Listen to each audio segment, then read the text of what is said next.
Hi friends, welcome back to Janu Jai's kitchen. ನಿಮ್ಗೇನಾದರೂ ನಮ್ಮ channel ಇಷ್ಟ ಆದರೆ ಲೈಕ್ ಆ್ಯಂಡ್ ಸಬ್ಸ್ಕ್ರೈಬ್ ಮಾಡಿ. ಫೇಸ್ಬುಕ್ಕಲ್ಲಿ ನೋಡ್ತಾ ಇದ್ದರೆ ಫಾಲೋ ಮಾಡಿ. ಯಾವಾಗಲೂ ಚಿಕನ್ ಬಿರಿಯಾನಿ, ಮಟನ್ ಬಿರಿಯಾನಿ ಮಾಡ್ತಿರ್ತೀರ.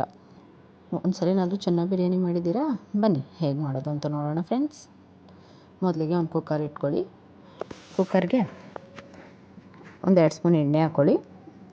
ಹಾಗೆಯೇ 2 ಸ್ಪೂನ್ ತುಪ್ಪ ಹಾಕ್ಕೊಳ್ಳಿ. ತುಪ್ಪ ಹಾಕೋದ್ರಿಂದ ಬಿರಿಯಾನಿ ಒಳ್ಳೆ ಟೇಸ್ಟ್ ಬರುತ್ತೆ. ಮತ್ತು ಹೋಲ್ ಸ್ಪೈಸಸ್ಸು ಹಾಕ್ಕೊಳ್ಳಿ.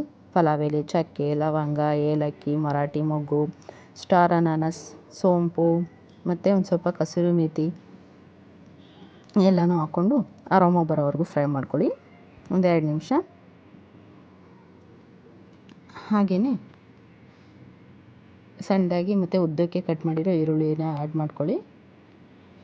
1-2 ಮೀಡಿಯಮ್ ಸೈಜ್ದು ಗೋಲ್ಡನ್ ಬ್ರೌನ್ ಆಗೋವರೆಗೂ ಫ್ರೈ ಮಾಡ್ಕೊಳ್ಳಿ. ಈರುಳ್ಳಿ ಗೋಲ್ಡನ್ ಬ್ರೌನ್ ಆಗ್ತಿದ್ದಂಗೆ ಒಂದು ಅರ್ಧ ಸ್ಪೂನ್ ಶುಂಠಿ ಬೆಳ್ಳುಳ್ಳಿ ಪೇಸ್ಟ್ನ ಆ್ಯಡ್ ಮಾಡ್ಕೊಳ್ಳಿ. ಅದನ್ನು 1 ನಿಮಿಷ ಫ್ರೈ ಮಾಡ್ಕೊಳ್ಳಿ. ಒಳ್ಳೆ ಟೇಸ್ಟಿಯಾಗಿರುತ್ತೆ ಫ್ರೆಂಡ್ಸ್ ಚೆನ್ನ ಬಿರಿಯಾನಿ. ನೀವು ಒಂದ್ಸಲಿ ಟ್ರೈ ಮಾಡಿ. ಹಾಗೆ ಖಾರಕ್ಕೆ ತಕ್ಕಂಗೆ ಹಸಿಮೆಣ್ಸಿನ್ಕಾಯಿನೂ ಹಾಕ್ಕೊಳ್ಳಿ. ನಾನಿಲ್ಲಿ ಸ್ವಲ್ಪ ಪ್ರಮಾಣದಲ್ಲಿ ಮಾಡ್ತಿರೋದ್ರಿಂದ 1-2 ಹಸಿಮೆಣ್ಸಿನ್ಕಾಯಿ ತೊಗೊಂಡಿದ್ದೀನಿ. ಹಾಗೆಯೇ ಒಂದು ಕಟ್ ಮಾಡಿರೋ ಟೊಮೊಟೊ ಹಾಕ್ಕೊಳ್ಳಿ.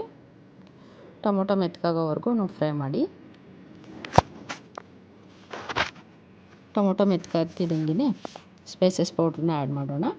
1 ಸ್ಪೂನ್ ಧನಿಯಾ ಪುಡಿ, ಒಂದು ಸ್ವಲ್ಪ ಅರಿಶಿನ, ಅರ್ಧ spoon garam masala, 1 spoon biryani powder, ಹಾಗೆ ಒಂದು ಅರ್ಧ ಸ್ಪೂನ್ ಚಿಲ್ಲಿ ಪೌಡರ್ ಹಾಕ್ಕೊಳ್ಳಿ. ಮೆಣಸಿನ್ಕಾಯಿನೂ ಹಾಕ್ಕೊಂಡಿರೋದ್ರಿಂದ ಚಿಲ್ಲಿ ಪೌಡರ್ ಒಂದು ಸ್ವಲ್ಪ ಕಮ್ಮಿನೇ ಹಾಕ್ಕೋತಾ ಇದ್ದೀನಿ ನಾನು. ನಿಮಗೆ ಸ್ಪೈಸಿ ಇಷ್ಟ ಆಗುತ್ತೆ ಅಂದರೆ ಒಂದು ಸ್ವಲ್ಪ ಜಾಸ್ತಿನೇ ಹಾಕ್ಕೊಳ್ಳಿ. ಹಾಗೆಯೇ 1-2 ನಿಮಿಷ ಫ್ರೈ ಮಾಡ್ಕೊಳ್ಳಿ. ಈಗ 1-2 ಸ್ಪೂನು ಮೊಸರು ಹಾಕ್ಕೊಳ್ಳಿ, ಗಟ್ಟಿ ಮೊಸರು ಹಾಕೋದ್ರಿಂದ ಈ ಮಸಾಲೆ ಎಲ್ಲ ತಳ ಹಿಡಿಯೋಲ್ಲ, ಬಿರಿಯಾನಿ ಟೇಸ್ಟ್ ಕೂಡ ಸೂಪರಾಗಿ ಬರುತ್ತೆ. ಈಗ ನೀಟಾಗಿ ಮಿಕ್ಸ್ ಮಾಡ್ಕೊಳ್ಳಿ. ನೀಟಾಗಿ ಮಿಕ್ಸ್ ಮಾಡಿಕೊಂಡು 1-2 ನಿಮಿಷ ಕುಕ್ ಮಾಡ್ಕೊಳ್ಳಿ. ಈಗ ಇದಕ್ಕೆ ಒಂದು 5-6 ಅವರ್ ನೆನೆಸಿರೋ ಕಾಬೂಲ್ ಕಡಲೆಕಾಳು ಹಾಕ್ಕೊಳ್ಳಿ. ಕಡಲೆಕಾಳು ಒಂದು ಸ್ವಲ್ಪ ಜಾಸ್ತಿನೇ ಹಾಕ್ಕೊಳ್ಳಿ, ಯಾಕಂದರೆ ಚೆನ್ನಾಗಿ ಬಿರಿಯಾನಿ ಆಗಿರೋದ್ರಿಂದ ಕಾಬೂಲ್ ಕಡಲೆಕಾಳು ಜಾಸ್ತಿ ಇದ್ರೇ ಟೇಸ್ಟ್ ಸೂಪರಾಗಿರುತ್ತೆ. ಹಾಗೆಯೇ ಸಣ್ಣದಾಗಿ ಹಚ್ಚಿರೋ ಕೊತ್ತಂಬರಿ ಸೊಪ್ಪು, ಹಾಗೆಯೇ ಪುದೀನೂ ಆ್ಯಡ್ ಮಾಡ್ಕೊಳ್ಳಿ. 1-2 ನಿಮಿಷ ಫ್ರೈ ಮಾಡಿ.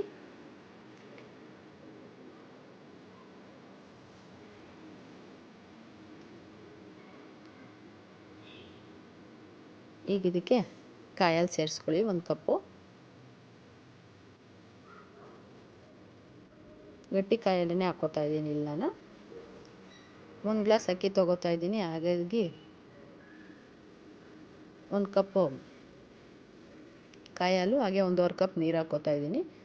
1:1 ಮೆಷರ್ಮೆಂಟು. ಅಕ್ಕಿ 1 ಗ್ಲಾಸ್ ಹಾಕ್ಕೊಂಡ್ರೆ 2 ಗ್ಲಾಸ್ ನೀರು ಹಾಕ್ಕೋಬೇಕು. ನಾನಿಲ್ಲಿ 1.5 ಗ್ಲಾಸ್ ನೀರು ಮತ್ತು ಅರ್ಧ ಗ್ಲಾಸ್ ಕಾಯಿ ಹಾಲು ಹಾಕ್ಕೊತಾ ಇದ್ದೀನಿ. ನೀಟಾಗಿ ಮಿಕ್ಸ್ ಮಾಡಿ ರುಚಿಗೆ ತಕ್ಕಷ್ಟು ಉಪ್ಪನ್ನು ಆ್ಯಡ್ ಮಾಡ್ಕೊಳ್ಳಿ.